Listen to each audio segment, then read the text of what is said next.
ہمیں استقامت نصیب فرما، ان کا ادب اور احترام کرنے کی توفیق عطا فرما۔ یا الہی حضور نبی کریم صلی اللہ علیہ وسلم کے وسیلہ سے ہم سب کو فکر آخرت نصیب فرما، مرنے سے پہلے موت کی تیاری کرنے کی توفیق عطا فرما، خاتمہ ایمان کامل پر فرما، مرنے کے بعد حضور نبی کریم صلی اللہ علیہ وسلم کی شفاعت نصیب فرما۔ صلی اللہ تعالی علی رسول خیر خلقہ محمد وعلی آلہ وصحبہ۔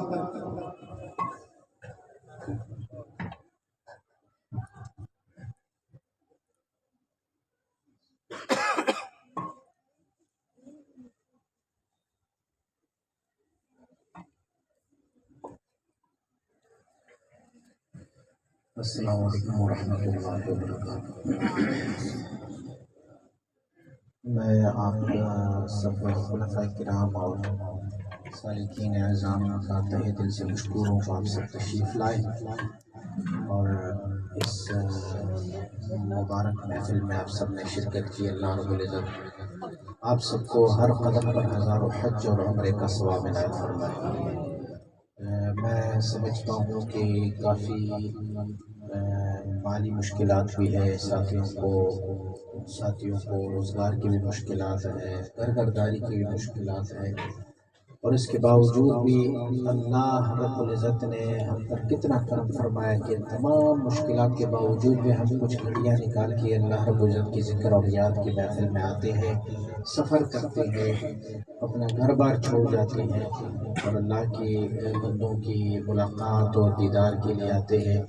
بس یہ آپ لوگوں کے لیے، ہم سب کے لیے یہ بشارت ہی کافی ہے کہ کریم آقا صلی اللہ علیہ وسلم نے ارشاد فرمایا، جو مومن مسلمان اپنے ایک مسلمان بھائی سے ملاقات کے لیے خالصتاً اللہ کی رضا کی خاطر جاتے ہیں تو جب وہ گھر سے نکلتے ہیں تو ان کے ساتھ 70,000 فرشتے ان کے معیت میں چلتے ہیں اور ہر قدم پر ان کی بخشش اور مغفرت کی دعائیں کرتے رہتے ہیں۔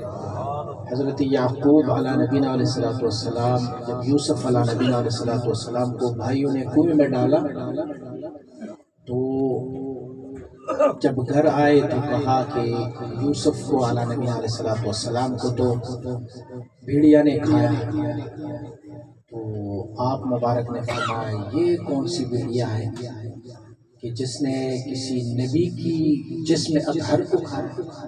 اللہ رب العزت نے تو زمین پر اور حیوانات پر انبیاء کی اجسام کو حرام قرار دیا ہے، تو تلاش کر لے اس بھیڑیا کو لے آئے۔ اب بھائیوں کے پاس تو کوئی اور آپشن تھی نہیں، باہر گئے، ایک بھیڑیا جنگل سے پکڑ کے لائے اور جب حضرت کی بارگاہ میں پیش کی تو حضرت نے ان کو فرمایا کہ تمہیں یہ بات معلوم نہیں تھی تم نے میرے بچی یوسف کو کھایا؟ وہ اہل نبوت میں سے ہیں، تو تجھے یہ بات معلوم نہیں تھی؟ اللہ کریم نے اس بھیڑیا کو زبان دی اور وہ گویا ہوئی۔ انہوں نے کہا میری یہ جرأت کہ کسی اللہ کی نبی کی طرف ایسے آنکھ اٹھا کے بھی دیکھوں، میں نے نہیں کھایا، میں تو جا رہا تھا۔ انہوں نے پکڑ کے مجھے آپ کی خدمت میں پیش کیا۔ تو کدھر جا رہے تھے، کہاں سے آ رہے تھے؟ پتہ میں مصر سے آ رہا ہوں، کنعان سے گزرتے ہوئے آگے ایک شہر میں میرا ایک دوست رہتا ہے، میں اس کی ملاقات کے لیے وہاں جا رہا ہوں۔ تو حضرت یعقوب علیہ نبی صاحب کو تعجب ہوا کہ یہ حیوان ہوتے ہوئے بھی ان کی ملاقات کے لیے، کہا کیوں، اس میں کیا فائدہ ہے آپ ان کی ملاقات کے لیے؟ کہا میں نے آپ کی دادا سیدنا ابراہیم علیہ نبی علیہ السلام کی صحبت پائی ہے، اور آپ کے دادا ابراہیم علیہ نبی علیہ السلام نے یہ فرمایا کہ جو بندہ بھی کسی اپنے دوست کی ملاقات کے لیے اللہ کی رضا کی خاطر جاتے ہیں تو ان کے ساتھ گھر سے 70,000 فرشتے چل کے چلے جاتے ہیں۔ اور میں نے کہا ابراہیم علیہ السلام کی سنت پر عمل کرو۔ یہ یاد رکھیں وہ حضرت یعقوب علیہ نبی علیہ السلام اور یوسف علیہ نبی علیہ السلام کا دین ہے، ان کی امت کے لیے اگر یہ ہے، وہاں کے لوگوں کے لیے اگر یہ ہے، تو میرے اور آپ کے آقا حضور سید عالم صلی اللہ علیہ وسلم کی امت کے لیے کیا ہوگا؟ پھر ان کے لیے تو بہت سارے فضائل ہیں۔ یہ میں آپ کو نہیں کہہ رہا کہ آپ سے پیر صاحب کے پاس آیا نہیں، ایک مسلمان دوسرے مسلمان سے جب بھی جائے، لیکن جب ہم اپنی پیر و مرشد کی طرف چلے جاتے ہیں، اللہ کی ایک بندہ جو مقرب بندہ ہے ان کی طرف چلے جاتے ہیں، ان کی صحبت اپناتے ہیں، تو پھر تو اس کی فضائل اور کرامات بہت زیادہ ہے، اس کی بہت بہتریاں ہیں۔ تو رب نے ہمیں اگر یہ شعور دیا ہے کہ ہم چند لمحات اپنی زندگی کی وہ پس پش ڈال دیں اور اللہ اور اس کی رسول کی رضا کی خاطر، اپنی دین اور اپنی فائدے کے خاطر اگر ہم کچھ قدم اٹھائیں گے تو وہ قدم میرا رب عبث نہیں فرماتا، بس اس پر بھی اجر عنایت فرماتا رہتا ہے۔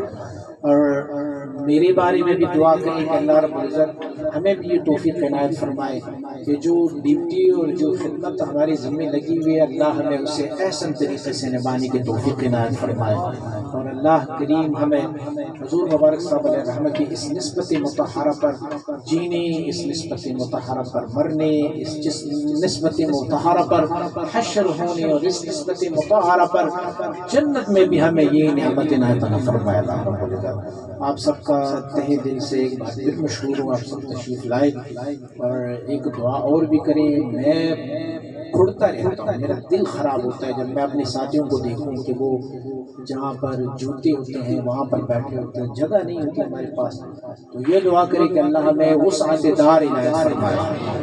کریم آقا صلی اللہ علیہ وسلم نے پوری دنیا میں سے صرف ایک چیز مانگی، اور وہ چیز کیا فرمایا؟ اللہم انی اسألک وسعت الدار، یا اللہ میں تجھ سے بڑا گھر مانگتا ہوں یا اللہ۔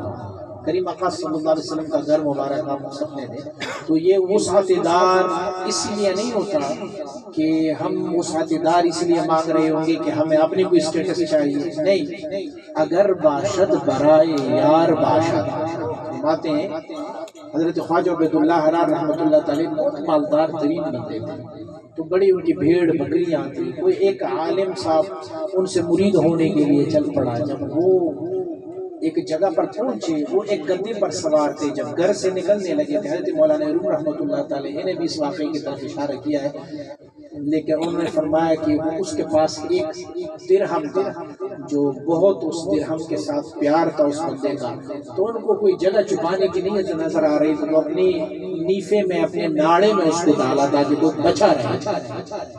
چلتے رہے، حضرت خواجہ عبید اللہ حرار رحمۃ اللہ تعالی کے بارگاہ عالیہ میں وہاں مرید ہونے کے لیے وہ آیا، تو جب آئے ایک جگہ دیکھا، بڑے لہلہاتے فصل ہے، کھیت ہے، سارا کچھ ہے، تو پوچھا یہ کس کا ہے، یہ علاقہ کس کا ہے؟ لوگوں نے کہا یہ خواجہ عبید اللہ حرار رحمۃ اللہ تعالی کا ہے۔ تو دل میں خیال ہے یار اللہ کا بندہ ہے، اپنے آپ کو ولی سمجھتا ہے، اور پھر اس میں بھی اس نے اتنی دنیا رکھی ہوئی، زمینیں رکھی ہوئی۔ خیر چلتے گئے، کسی سے پوچھا، کہنے لگے یہ رستہ سیدھا پکڑ لے، آگے جائیں تو آپ کا خانقاہ آئے گا۔ تھوڑا سفر کیا تو دیکھا وہاں بھیڑ بکریاں ریوڑ کے ریوڑ آ رہے ہیں، گائے بھینسیں سب آ رہی ہیں۔ اچھا یہ مال کس کا ہے؟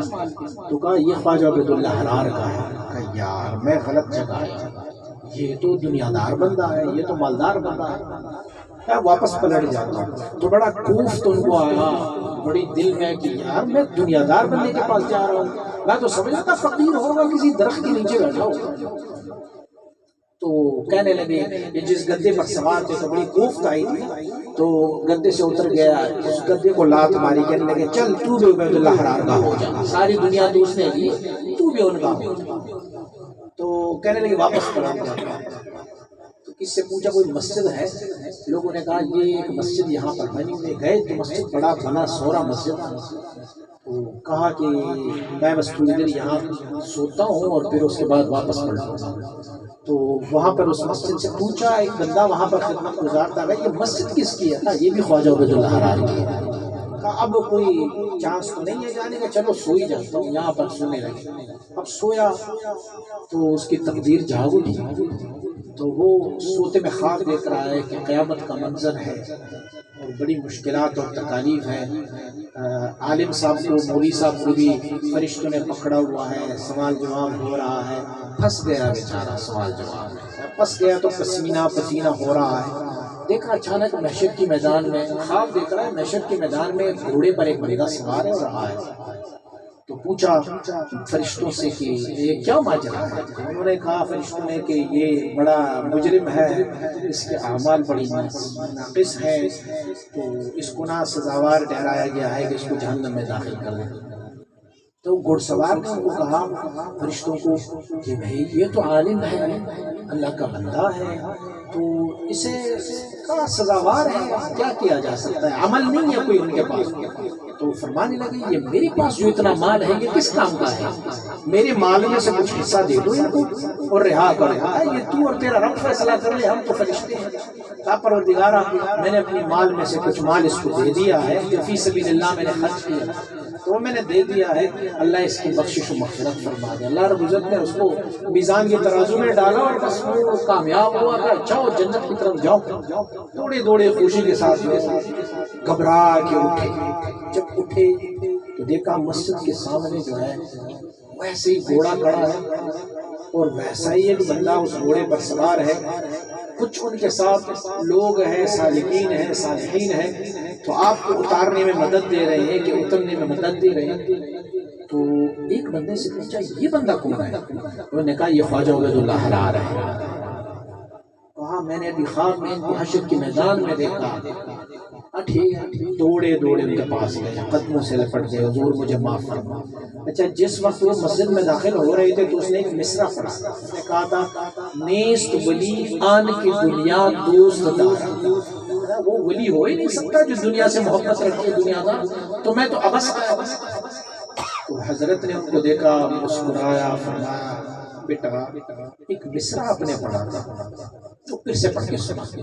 کہنے میں نادم ہوں، توبہ کرتا ہوں، میں نے نہیں پڑھا تھا۔ نہیں آپ نے پڑھا تھا، وہ دوبارہ سے پڑھ کے سنا۔ نہیں میں نے نہیں کہا، پڑھ کے سناؤ، اس کا دوسرا مصرع بڑا اچھا ہے۔ حضرت میں نے یہ کہا تھا کہ نیست ولی آن کے دنیا دوست دار، وہ ولی نہیں ہو سکتے کہ جو دنیا سے محبت رکھے۔ تو فرمایا ان کا دوسرا مصرع یہ ہے اگر دارد برائے دوست دار، اگر وہ دنیا سے محبت رکھتا ہے یا دنیا کو رکھتی ہے وہ تو اسی لیے رکھتے ہیں کہ دوستوں کے خاطر وہ دنیا کو رکھتے ہیں۔ اب تھوڑا سا 5 منٹ پیچھے چلے جاؤ، حشر کی میدان میں اگر میری یہ دنیا نہ ہوتی تو بن جاتا، تیرے تو حکام ختم ہو گئے تھے۔ میرے پاس دنیا تھی، مال تھا، وہ میں نے تمہارے سر کا صدقہ دیا۔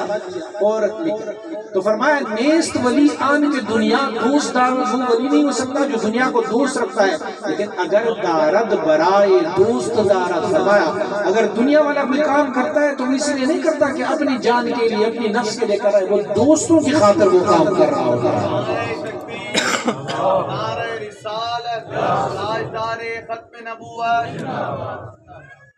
اور ساتھ ہی فرمایا بیٹا یہ تمہاری نیفے کے اندر جو 1 دینار یا درہم ہے نا، تیری جتنی محبت اس کے ساتھ ہے نا، مجھے اپنے پوری مال کے ساتھ 1 ذرہ بھی محبت نہیں ہے، لیکن رکھتا اسی لیے ہوں کہ آپ جیسے فقیر آئیں گے تو ان کا کام آئے گا۔ تو ہمیں بھی مسجد تو ہے ہماری الحمدللہ، اور آستانہ بھی ہے، اور گھر بھی ہے، گاڑی بھی ہے، سہولیات ساری اللہ رب العزت ہے، حضور مبارک صاحب کی صدقہ عنایت فرمائی ہے، لیکن ہمیں یہاں جگہ میرے اپنے لیے نہیں، آپ لوگوں کے لیے چاہیے۔ تو بس اس میں بھی دعا کریں کہ اللہ رب العزت ہمیں بھی ایک جگہ دے تاکہ ہم اس سے، میں حاجی زرغون شاہ صاحب کو دیکھ رہا ہوں جب یہ اوپر آ جاتے ہیں اور بیچارہ تکلیف میں بھی ہے اور مسئلہ بھی ہے، ان کو سانس کا مسئلہ بھی ہے، جب اوپر آ جاتے ہیں تو میں سوچتا ہوں یا اللہ ان کی اب سانس ہی نہ رک جائے۔ اگرچہ عروجات تو آپ لوگوں کی ہوتی ہے، آسمان کے تھوڑے قریب تو آ جاتے ہو، لیکن مشکل ہے، یہ عروج بھی مشکل ہے نا۔ تو اللہ رب العزت ہمیں زمین پر ہی کوئی جگہ دے اور وسیع جگہ دے اور بڑی جگہ دے تاکہ اللہ رب العزت کی یہ دوست سارے اس میں بیٹھ جائیں۔ نہایت ہی متشکر ہوں، نہایت شکر گزار ہوں آپ سب کی کہ آپ تشریف لائے ہیں۔ اللہ آپ سب کی حاضری کو اپنی بارگاہ عالیہ میں قبول و منظور فرمائے۔ ہم ساتھ بیٹھے رہیں گے اور خلفائے کرام جو ہے وہ نیچے تشریف لے